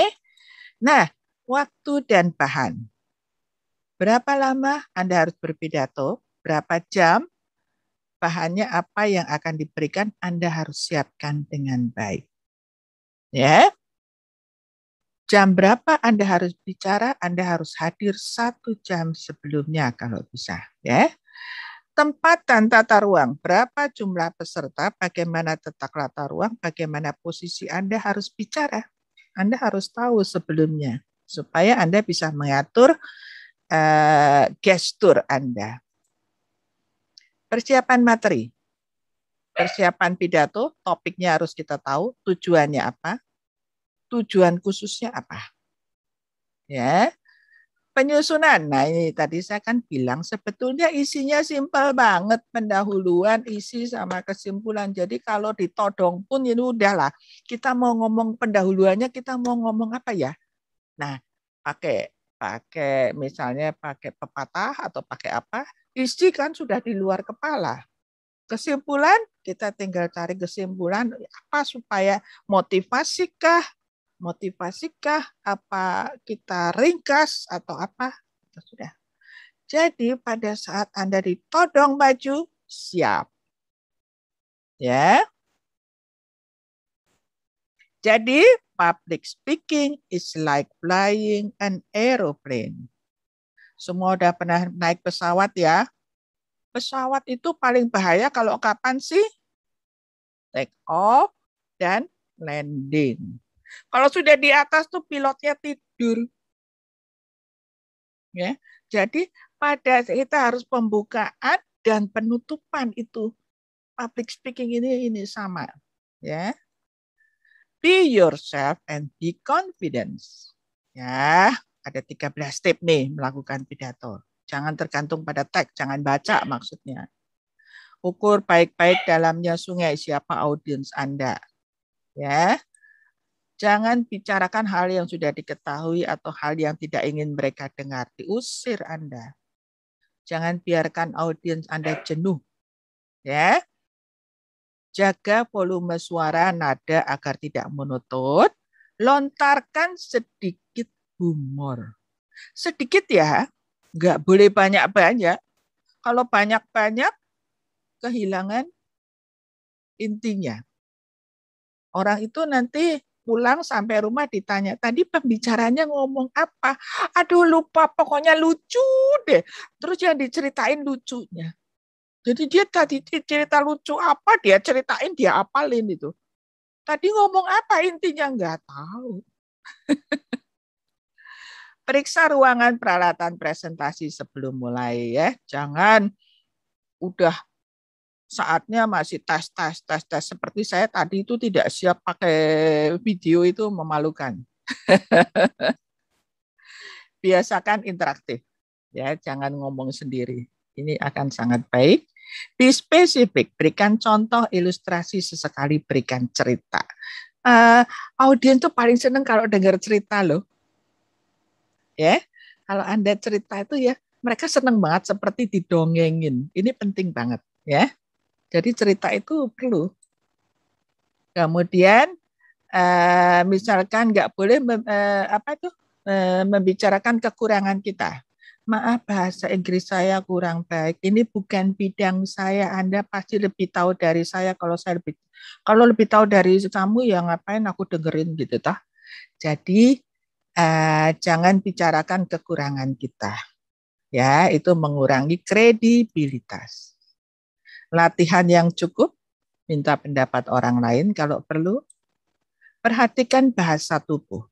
Berpakaian yang wajar, agak cerah. Jangan berbicara seperti sedang ngobrol. Udah itu tipnya itu aja. Sebetulnya bicara depan umum itu tidak susah. Selamat dan sukses. Pasti sukses. Gitu. Demikian apa yang bisa saya utarakan. Pak Agus, mungkin mudah-mudahan bermanfaat. Terima kasih. Mungkin ada pertanyaan, silakan. Baik. Saya stop Baik. share dulu ya. Oke. Terima kasih. Terima kasih, Dok Erni.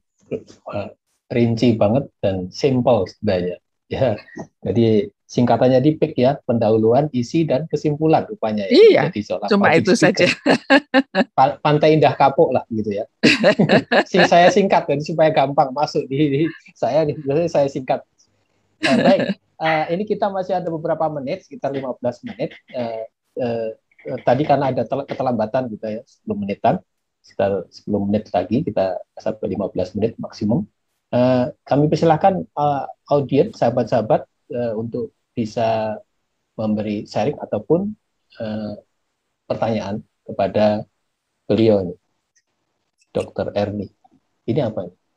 Oh, ini Bu Nur Hidayat ya. Izin bertanya, bagaimana teknik gestur saat kita berbicara dalam forum online seperti sekarang ini? Bagaimana? Bagaimana teknik gestur? Oh, gestur. Podium tapi di online. Ya, betul. Ini online memang agak susah. Ya, agak susah gestur. Ya, kita tadi seperti saya tadi berusaha untuk kita memainkan tangan kita tetapi di depan muka kita supaya kelihatan. Karena kalau tidak kita tidak kelihatan begitu. Ya. Nah, ini memang agak sulit itu. Karena kita tidak mungkin berdiri ya sudah hilang semua nanti mundur gitu. Nah, ini agak sulit memang. Makanya tadi saya katakan bahwa sebetulnya apa yang saya berikan ini lebih ke arah yang offline. Untuk yang online ya kita berusaha untuk menyesuaikan lah. Gitu. Baik. Yang paling penting senyum. Yang paling penting senyum. Iya. Baik, sudah bisa menjawab ya. Intonasi juga penting ya. Oh, sangat penting. Pada saat online itu betul-betul penekanan di selain gestur karena terbatas. Ya. Itu ya, intonasi ya. Intonasi. Saya masih ingat. Jangan monoton, jangan monoton. Ya. Orang akan tidur. Orang akan tidur. Semenarik apapun kadang-kadang pembicaraannya ini menarik sekali, tapi ngomongnya itu monoton ya, itu lagi. Nah, itu membuat kita ngantuk. Dan kalau pembicara kalau lihat, walah, ini sudah ada mulai ngantuk ini. Gimana caranya? Kita berusaha membuat suatu gerakan yang gerakan badan atau gerakan suara yang tiba-tiba mengagetkan begitu loh. Ya. Nah, itu akan orang bangun. Yang dari tidur kaget tidur dengar lagi gitu. Iya. Baik. Baik, nanti Pak, ini ada juga pertanyaan Pak Kun nanti izin untuk di-share nanti ya, Dok Erni untuk ininya. Oh, boleh, bahannya. Nanti kemana ya saya harus kirim? Bisa ke admin ya, Bu Erina. Ke admin ya. Oke. Ya.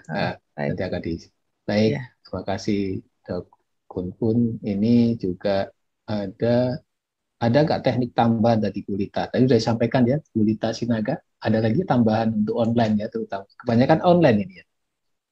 Ya, kalau online memang agak susah ini. Tapi yang kita tentukan adalah intonasi itu tadi, betul. Ya, intonasi. Supaya orang nggak ngantuk. Terus terang aja saya sering ngantuk.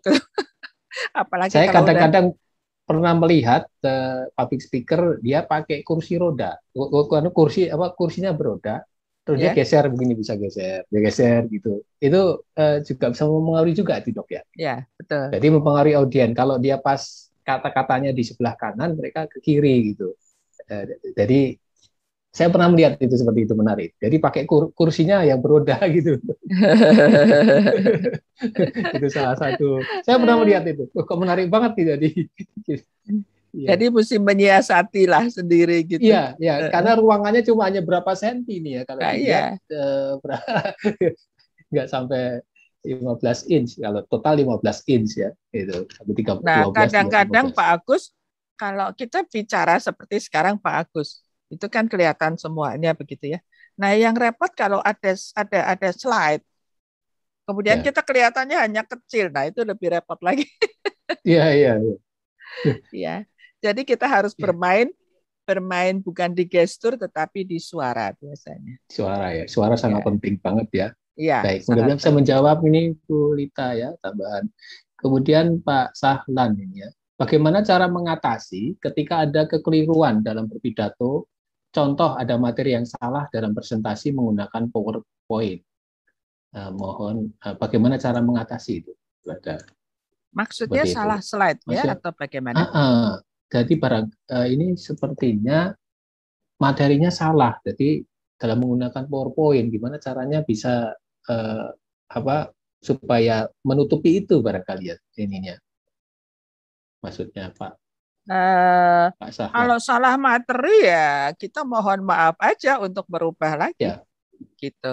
Tapi yang sebetulnya repot itu kalau kita salah bicara. Ya. Ya toh, salah bicara gimana? Nah itu. Tapi kita harus tenang.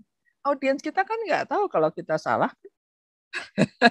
Pelan-pelan kita belokkan lagi begitu. Jadi karena salah yang jadi grogi dari pertanyaan lanjutannya Pak Sahlan, terus akhirnya jadi grogi gitu. Iya. Nah itu ya kita mohon maaf saja untuk ganti ya. Nah tapi kalau misalkan salah bicara itu lebih repot lagi sebetulnya kalau salah bicara. Karena kalau salah bicara itu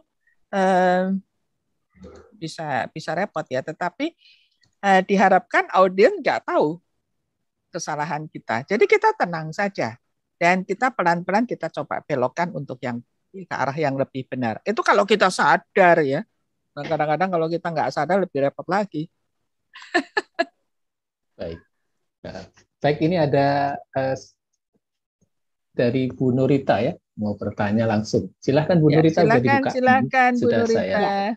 Baik. Ya. Selamat malam Dr. Erni, luar biasa sekali nih. Saya tertarik sekali nih, materinya luar biasa. Banyak sekali ya dok, yang memang masih banyak kurang dari saya ini. Gini, pernah saya mengikuti satu kelas tentang motivator. Tapi saya adalah trainer EFT, gitu ya. Ternyata saya nggak lulus jadi seorang motivator, karena dalam penyampaiannya itu seperti saya menyampaikan kelas di EFT. Nah itu apa kira-kira yang membuat saya menjadi salah antara menjadi seorang motivator dengan saya sebagai trainer EFT gitu. Mungkin gitu Dr. Erni. Nah begini, sebetulnya Bu Nurita itu sudah menarik sekali kalau bicara dan kepercayaan diri Bu Nurita itu cukup besar. Ya, itu yang saya kagumi. Kemudian terus terang aja kalau di depan audiens yang tidak tahu EFT ya jelas itu nggak menarik ya EFT ya. Nah itu kita harus mencoba membuat apa manfaat EFT itu ditekankan. Mungkin dengan demonstrasi singkat. Ya. Nah sudah itu harus di awal Bu Nurita. Di awal itu kita harus menekankan manfaat daripada EFT dan kemudian kita sedikit demo. Misalkan soal rokok. Nah, itu semua orang tertarik. Wah, gitu. Nah, setelah itu baru Ibu bisa cerita lebih panjang. Apa itu EFT? Tapi harus dihentak dulu dengan sesuatu yang menarik. Menarik. Sepertinya itu betul sekali Dr. Erni. Ya. Kayaknya itu betul. Jadi pada saat saya menyampaikan materi EFT itu, maksud saya sih mau memotivasi mereka supaya minat gitu ya. Tapi kok ternyata yang saya sampaikan tuh datar aja gitu ya, tidak ada gregetnya. Itu kali saya jadi masih belum lulus jadi motivator. Mungkin seperti itu dokter. Tapi saya kena itu pada saat dokter bilang tadi, mungkin belum ditekankan untuk manfaatnya, belum dimunculkan itu. Jadi terlalu datar gitu ya. Oh iya. Terima kasih dokter Erni. Sehat selalu. Sama-sama Bu Nurita. Iya. Terima kasih dokter Agus. Ya.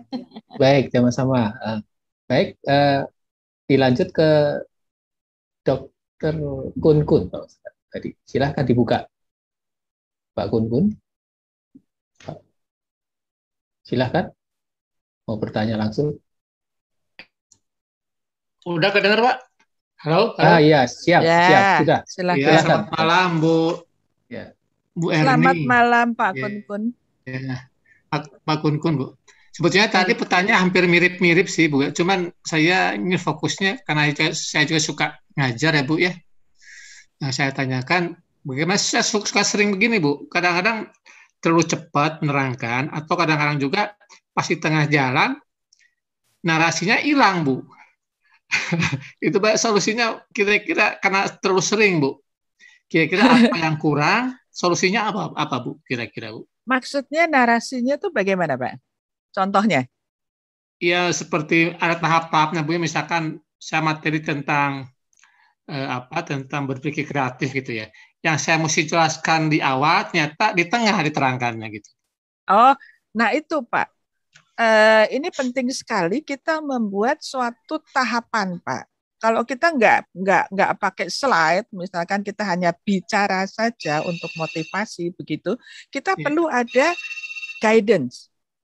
Guidance itu adalah bentuknya seperti tadi saya bicara, mungkin ada kertas-kertas sebesar apa ya? Mungkin sebesar kartu nama atau apa lebih besar lagi, kartu-kartu begitu, kartu-kartu. Nah, itu kita tuliskan di dalam kartu itu adalah poin-poin. Ya, selain di slide ya Bu ya? Ya. Kalau kita nggak punya slide, kita pakai kartu, kita tuliskan poin-poinnya. Oh, ada, slide-nya ada, Bu. Slide-nya ada. Kalau slide-nya ada ya kita ikuti slide aja, Pak. Ya. Ya. Ya, jadi solusinya mungkin dari tahapan itu ya. Terus kadang-kadang saya kalau narasi untuk ngajar itu kadang-kadang perasaan saya mungkin Bu ya, apakah terlalu cepat cara bicaranya atau kalau dibilang saya terlalu tenang nanti bawaannya monoton lagi. Ya, mungkin betul. Nanti audiennya jadi ngantuk ya Bu ya. Ya, betul. Kalau terlalu pelan memang ngantuk, kalau terlalu cepat nggak ngerti, Pak. Nah itu, saya pengen tengah-tengah. Ya, nah itu kita coba jangan kalau kita ngobrol itu kan cepat sekali ya Pak ya. Iya. Jangan seperti orang ngobrol, tetapi yang penting kita artikulasi kita harus jelas Pak. Kata demi kata kita harus jelas. Kemudian kita selingi dengan sedikit humor, santai aja Pak. Sedikit humor ya supaya audiens itu juga bergairah begitu Pak. Iya. Ya itu kekurangan saya di situ, Bu. Padahal saya udah berapa tahunnya, cuma merubah itu agak susah juga ya. Tiap kali saya masuk kelas, mau di klasika atau mau di Zoom, saya suka begitu, Bu. Jadi nggak tahu mungkin kapan selesainya nih. Nah, itu gampang, Pak. Bapak sebelum maju, sebelumnya harus ada persiapan tentunya ya, Pak ya. Iya, Bu. Persiapannya nanti kita di sini.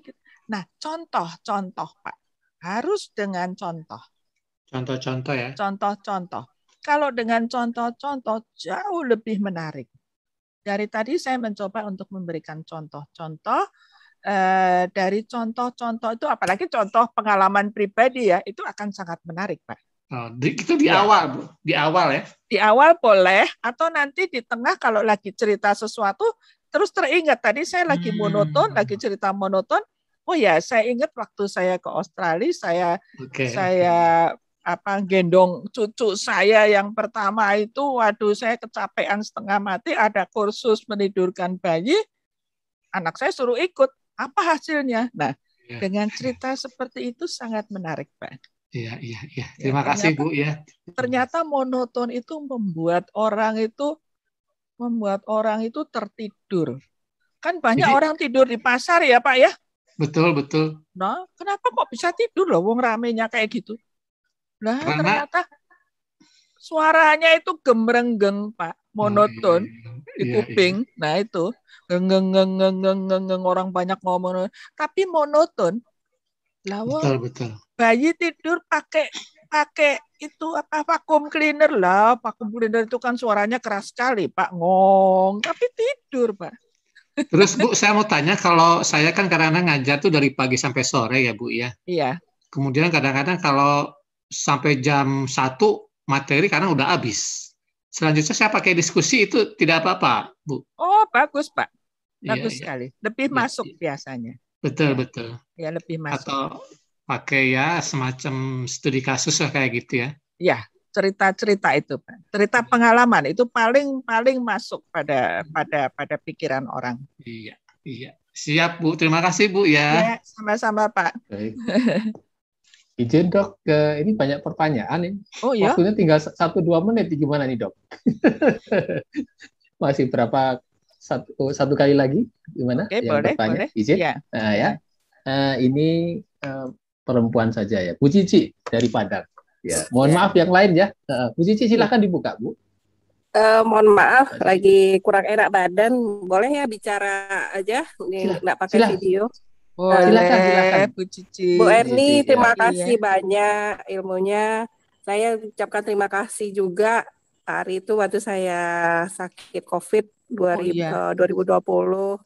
Bu Erni yang pertama perhatiin saya. Alhamdulillah, terima kasih banyak. Udah ya Bu Erni. Bu. Ini agak batuk sedikit, tidak apa-apa ya. Begini, saya sangat, kita sebenarnya punya guru besar ya, memberikan contoh dari berapa kali pelatihan, training, dan segala macam workshop ya. Bapak Master Edi ya, beliau dari pagi sampai sore kasih workshop atau pelatihan, training, itu tidak membuat kita bosan, padahal dalam online ya.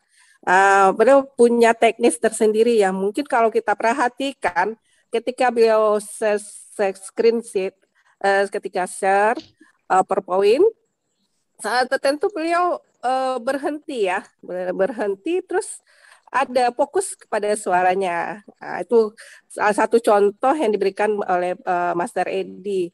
Dan selain dari gerakan tubuh dan bicara, kemudian beliau memberikan penekanan suara Bapak, Ibu, katanya gitu kan, atau ketika di LIC beliau menyampaikan Kakak, Une, None ya, katanya gitu kan. Itu penekanan pembicaraannya nampak jelas gitu, sehingga kita merasakan kaget kadang-kadang. Kadang-kadang ada teknik tersendiri oleh beliau. Saat tertentu tidak selalu PowerPoint itu muncul, jadi memang wajah beliau nampak gitu, langsung jelas gitu. Itu teknik yang dibiasakan oleh Master Edi pada acara-acara kita. Terus pengalaman saya ketika jadi narasumber, saya di PowerPoint itu kan selain dari pointer, kadang-kadang kita lupa ya, walaupun kita sudah siapkan materinya, di PowerPoint itu saya kasih kode tertentu dengan tulisan kecil, tapi saya sudah siapkan seperti yang disarankan Dr. Erni itu materi yang tambahannya untuk supaya kita mengingatnya di kertas sendiri gitu. Nah, itu mungkin tips dari saya, pengalaman saya dan pengalaman kita bersama terhadap bagaimana jadi public speaking di offline ini, di online ini. Demikian, terima kasih Bu Erni semuanya. Sama-sama Bu Selamat Cici. malam. Ya. Dan sebetulnya yang saya ceritakan tadi ini adalah bukan mengajar ya mungkin. Kalau mengajar itu kan waktunya panjang ya. Kalau waktunya panjang itu memang agak sulit. Tetapi yang saya ceritakan tadi adalah tip-tip untuk kalau kita memotivasi orang, memotivasi audiens yang banyak. Kalau ngajar kan nggak mungkin banyak sekali begitu ya. Tapi saya di kelas saya kadang-kadang 200 orang itu. Tapi ya jadi penguasaannya agak sulit. Kalau 200 orang itu sulit. Ya, biasanya yang di ujung ya ada yang tidur juga dan sebagainya begitu. Tapi luar biasa semangatnya. Saya salut. Terima kasih. Sama-sama. Baik, mungkin Pak Agus. Baik, ya. Ya. Baik, Dok Erni, sebelum mohon maaf yang lain ya, kita closing dulu karena durasi waktu ya. Mohon maaf. Nanti karena banyak animonya luar biasa nih Dok. Nanti perlu nyambung lagi nih Dok. Nanti suatu saat ya Dok. Silakan Dok untuk kasih closing statement di akhir acara untuk penekanan striving di masalah public speaking dalam 1 menit ke depan. Silakan Dok. Ya, terima kasih. Terima kasih sekali kalau saya didengarkan ini loh. Saya sebetulnya. Nah, intinya dalam berbicara di depan umum itu kita tidak usah takut. Artinya kita cukup santai saja. Yang penting jangan monoton itu. Dan kita menganggap bahwa audiens yang di depan kita ini manusia loh, bukan harimau. Jadi nggak usah ditakutin begitu. Dan intinya yaitu tadi kita sudah ada persiapan. Intinya pendahuluan, isi, kesimpulan sudah lah ya itu. Tapi nggak usah panjang-panjang ya. Kalau kita bicara di depan audiens yang banyak itu kan tujuan kita bukan mau kuliah, tetapi adalah untuk menyampaikan sesuatu yang tidak panjang begitu. Ya, jadi nggak usah grogi, nggak usah takut. Intinya yaitu asal kita ingat saja. Jadi kita ditodong pun siap. Todong siap. Ayo pendahuluan, isi, kesimpulan sudah. Gitu. Pendahuluan kita biasanya kita ingat-ingat kita punya cerita apa ya. Nah itu kalau kita bicara bukan ditodong ya, kita biasanya punya cerita-cerita yang menarik begitu. Tadi itu saya juga cerita pengalaman pribadi kebanyakan. Itu aja. Baik. Terima kasih. Terima kasih. Kita bersyukur nih. Terima kasih sekali nih Dok Erni, banyak manfaat bagi kami semua. Terima kasih, sama-sama sehat ya, sukses ya. Bahagia. Itu para sahabat-sahabat semuanya, Icon Talk kali ini kita akhiri dengan mengucap syukur alhamdulillahirabbil alamin. Mohon maaf lahir batin. Sampai jumpa lagi di Icon selanjutnya. Assalamualaikum warahmatullahi wabarakatuh.